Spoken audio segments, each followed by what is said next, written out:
A very good morning to all of you, and I welcome you to the next lecture in which we are discussing about the scheduling algorithms from Quick to Algo YouTube channel. And today we will discuss the very simplest and the very first of the scheduling algorithm known as first come first serve. It is also called as first in first out, also FIFO. You must have heard about it in the your data structures. Q is implemented in this format. So come on, without any further ado, we will start with the algorithm and see how it works. Now, before starting with the algorithm, we will see some of the features of the FCFS algorithm. First of all, it is very simple and it is one of the simplest algorithm to implement. It is very easy to program also because it doesn't pose any overhead and it is one of the very simplest algorithm. And what is the criteria for this algorithm? Criteria means on what basis we pick the process. So what is the basis of picking the process from the ready queue? We use arrival time. Arrival time is the basis on which we pick the process to schedule it or to give to the CPU for execution. Say process P1 came at a time T naught, T1, and process P2 came at a time T2. Now, if T1 is less than T2, then P1 will be picked first and then P2 will be picked. This is what we mean by the criteria of based on arrival time. Now, what is the mode? Mode means whether it is preemptive or non-preemptive. So we are talking about non-preemptive version. Non-pre, non-preemptive version. Now, what is the data structure used to implement? Q is used to implement FCFS. Because Q also follow the principle of first in, first out, and this algorithm is also first come, first serve, and first in, first out. So Q is the most appropriate data structure that can be used. So what happens? Say there are pool of process P1, P2, P3, P4, and we had to. They are all in the ready queue. This is the. They are all in the ready state. So, for example, they came in this order. So there is a queue that is maintained, and this is the front, and this is the last. Okay. So when P1 comes first, it will get here. P2 comes, it will go here. P3 comes, it will go here. P4 come and P5. So this is order and the process, and we pick the process from the front because in the DQ operation work comes from the front. We take the first element, front element, and we pop it and then process it, and then front moves. Front will point to this now. And if new process comes, it will be added here. A new, we will use linked list for this implementation. So when a new process V6 comes, it will be added to this side. Now, what are the advantages of using the FCFS algorithm? See, first advantage is it is easy to understand, the simplest algorithm. Everyone can understand it in the very first go, and it is also very easy to implement. It also has some other advantages like because once a process is picked, it will complete its entire execution. It will complete its entire execution. There is no preemption. So therefore, there are very less context switches because context switch is an overhead on the operating system. Therefore, the less overhead comes on the operating system because there is very less context switches. And can you guess how many context switches will happen? Say if there are n processes, and once a process is picked, so that process will complete in its entirety. So there will be n context switches. And we will see other algorithm and we will see on this parameter how many context switching is happening in the other algorithms also. Now let's talk about the disadvantages. Obviously the disadvantages will be a little more and little more complicated. There's first disadvantage known as convoy effect. See what happens in a convoy effect. Say for example P3 came and P3 has a burst time of say 100 seconds. It's a very big process and it takes a lot of time to execute. Suppose P3 is executing in CPU. CPU is executing P3. Now P3 has to be executed for 100 seconds. Now, say in the meanwhile, another process keeps on coming. And if they have like 2 second, 4 second, 3 second, 1 second, and so on. These process comes up and they keep on piling up.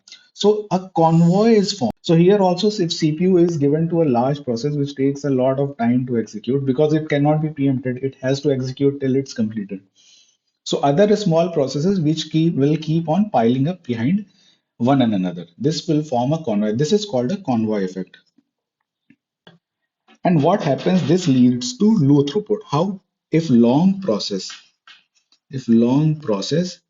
keeps hold of CPU, then short processes will have large waiting time because they have to wait in the queue for a larger amount of time. This is also called as, this is the definition of convoy effect, textbook definition of convoy effect. And because of this, there is low throughput. Now, what is throughput? See, throughput means the number of processes executed in a given time interval. Okay. Okay. So throughput is can be defined as process finished per unit time. This is the definition for the throughput. Now let's start with an example and see how we can fill up the Gantt chart and how can we find the completion time, waiting time, and turnaround time. But before that, let's look at some of the formulas for how to calculate this. See, turnaround time is calculated using the formula of completion time minus arrival time. Similarly, waiting time, how much the process has waited, can be calculated by turnaround time minus burst time. This will be very useful in calculating or solving this numerical. So we have to find out completion time. Let's extend this table. So we have to find out the turnaround time and then we will find the waiting time for each of the process. Now before doing that, we have to take help of something called as Gantt chart.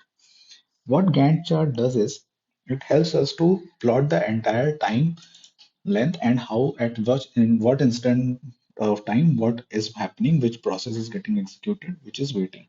Now at t equal to 0, t equal to 0, which process is present? At t equal to 0, both of these processes are in the ready queue. So which process we will pick? Since PID has a lower process ID and process P1 has a higher process ID, it means that P0 came earlier. Though it came at instant t equal to 0, we will treat that P0 came earlier. So P0 will execute for its 2 unit of burst time. It is completed. Now P1 has to be executed. Though at t equal to 2, all the processes are in the ready queue. At t equal to 2, all these processes are here. But we will consider which process came first, means which process came first at what arrival time. So at t equal to 0, still P1 was there. So P1 will be executing for its 1 unit of time. It is finished. Now P2 came because it came at an arrival time of 1. 1 is less than 2. So P2 came earlier. So P2 will execute for 3 unit of time. P2, P2, and P2. Now, last process, only process left P3. P3, though it came at P2, so we have it came here, and now we have a burst time of 2 units. So P3 will execute for its 2 unit of time, and they both are finished. Now, one thing that must keep in mind when we plot the Gantt chart, always start from t equal to 0 and plot it at a 1 unit of time, like 0 to 1, 1 to 2, 2 to 3, 3 to 4, 3 to 4 to 5, 5 to 6, 6 to 7, 1 unit of time.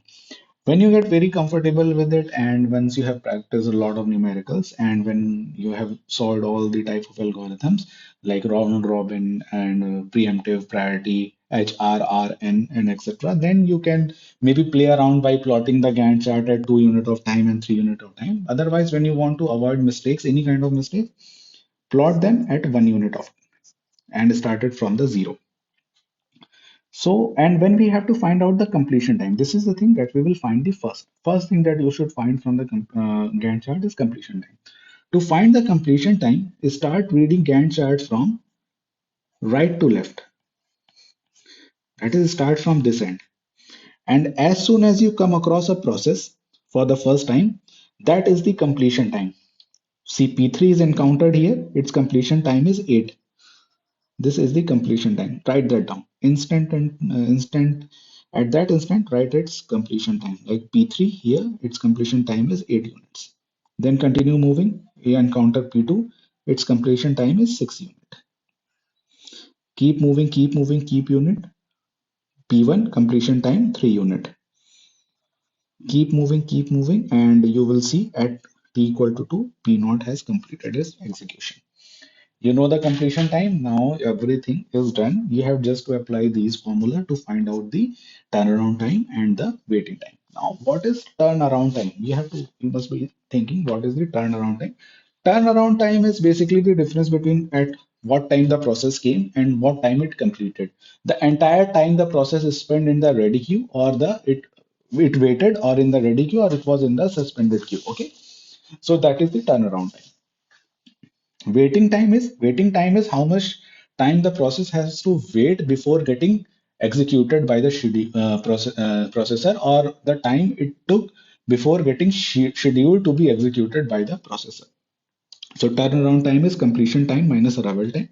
So 2 minus 0 equal to 2, 3 minus 0 equal to 3, and 6 minus 1 equal to 5, and 8 minus 2 equal to 6. Check the calculation. And wait time we will calculate from the turnaround time. So wait time will be 2 minus burst time equal to 0, 3 minus 1 equal to 2, 6, it will be 5, right? Sometimes I make this silly mistakes. 5, 5 minus burst time is 3 equal to 2, and we have 6 minus burst time 2 equal to 4. Now we can verify these values using the Gantt chart also.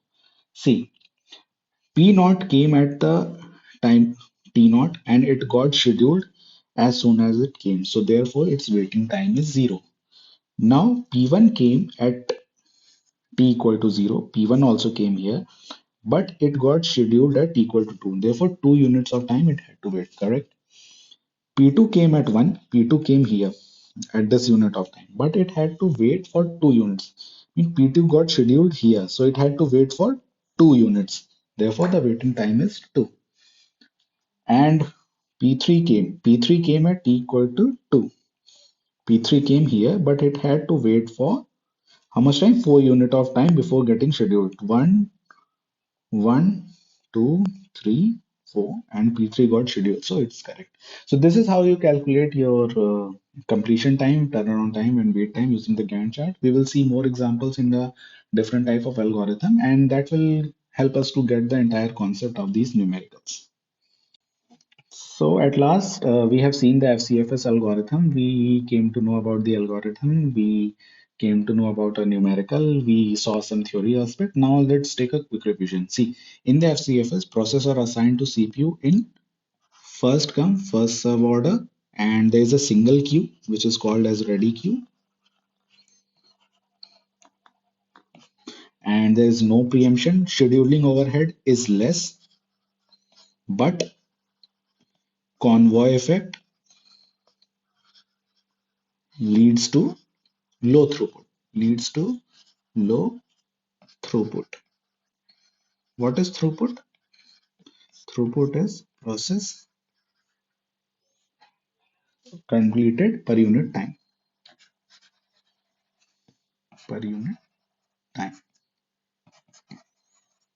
So this was your first come first serve algorithm, and you can read more upon it. It's a very simple algorithm. Maybe a very it won't be asked in examinations and everything. Maybe if it comes, it will come for very 1 or 2 marks. but it is our entry point into the scheduling world of algorithms. So we saw the CFS algorithm, and in next video we will take another look at another algorithm called as shortest job first. So till then, have a good day, keep reading, keep revising, and I hope to see you in the next video. Thank you.